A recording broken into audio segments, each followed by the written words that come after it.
वापस चाहिए, जैसा भी हो, जिस हालात में हो वो मुझे वापस चाहिए। प्लीज आप लोग मेरी मदद करें और जितना हो सके उतना इसे शेयर करें आप लोग।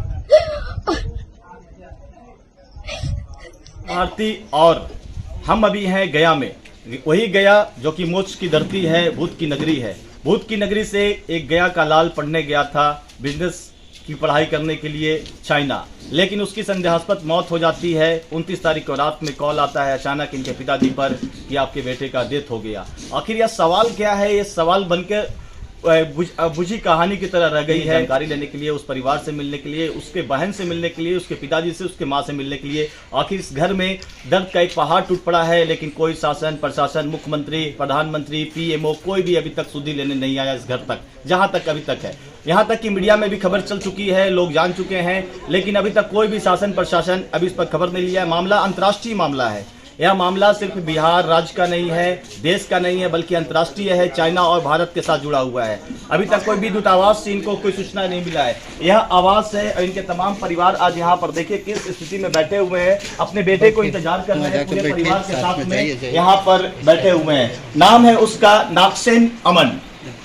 इस तरह से पढ़ने गया और अचानक मृत्यु हो जाती है। पूरे परिवार के साथ में आज यहाँ पर शोक बना रहे हैं, यहाँ पर पूरे लोग मिलने जुलने आ रहे हैं। इनकी बहन देखिए किस तरह से बिलक बिलक के रो रही है, फेसबुक के माध्यम से अपील कर रही है सरकार से कि किसी तरह से इसके भाई को कम से कम वापस लाया जाए, पार्थिव शरीर ही सही लेकिन भारत आ जाए, ऐसा इसका कहना है।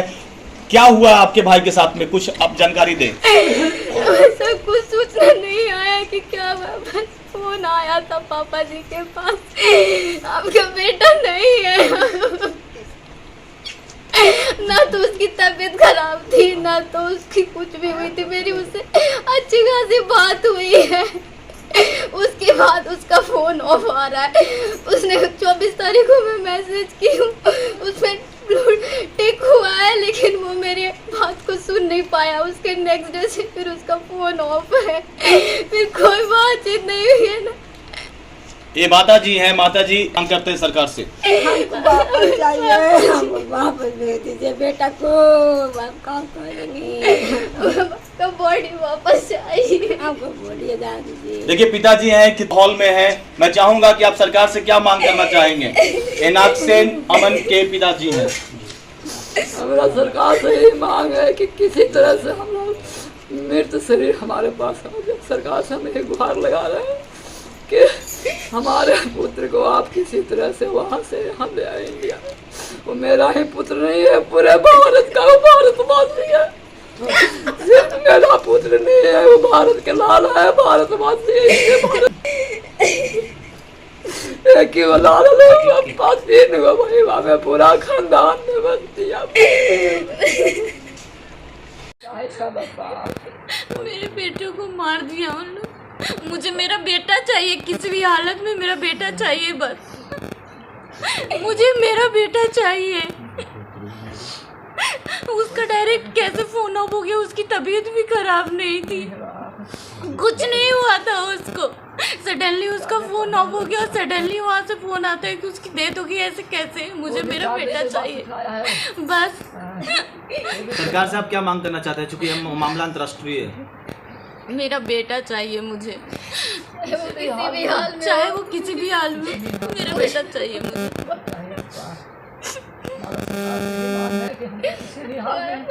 अमन गया का इकलौता छात्र था जो कि विदेश चाइना में बिजनेस स्टडी का क्लास कर रहा था। बहुत ही टैलेंटेड, बहुत ही होनहार, लेकिन आज होनहार पर क्या ग्रहण लग गया जो कि पूरे भारत का एक विषय बना हुआ है। और ये तमाम चाहते हैं कि राष्ट्रीय अंतर्राष्ट्रीय मीडिया में भी इसे खबर प्रकाशित किया जाए ताकि चीन की सरकार को समझ में आया उसके भारत के बेटे को गया सही सलामत पहुंचाया। जिस भी स्थिति में है उस स्थिति में गया आना चाहिए, ऐसा उनके पूरे परिवार का मांग है, क्योंकि किसी का बेटा है तो किसी का भाई है। इस तरह से मांग आप देख सकते हैं कि बहन की आंखों में किस तरह से आंसू का ये जो फुहारा है, लेकिन ये गमगीन माहौल है। ये कहती है कम से कम पार्थिव शरीर तो भी वापस भेज दो चाइना।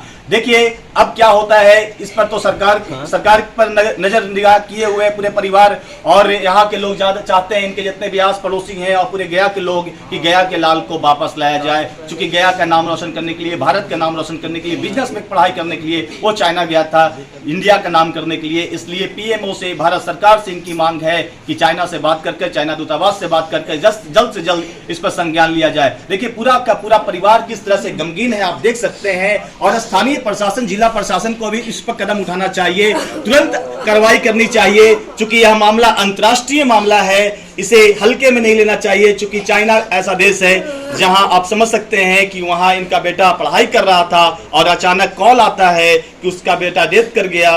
रात के 1:30 बजे कॉल आता है। आखिर बात क्या है, इसके पीछे कई कारण हो सकते हैं। जैसा कि इसकी बहन कह रही है नागसेन अमन की, कि वो हमेशा बात हो रहा था, अच्छा खासा था, कोई दिक्कत नहीं था, लेकिन अचानक उससे कुछ भी नहीं, उसको कोई भी इससे बात होने, इसके बतवा होने, 24 से बतिया न होला। 24 तारीख से बातचीत नहीं होनी हो रही है, 24 तारीख से। बंद हुआ। और अचानक 29 तारीख के रात में, यानी 5 दिन के बाद कॉल आता है कि उनका बेटा का देहांत हो गया। और अभी तक सरकार नींद में सोई हुई है। भारत सरकार से निवेदन कर रहे हैं कि किसी तरह इनके बेटे को घर वापसी किया जाए।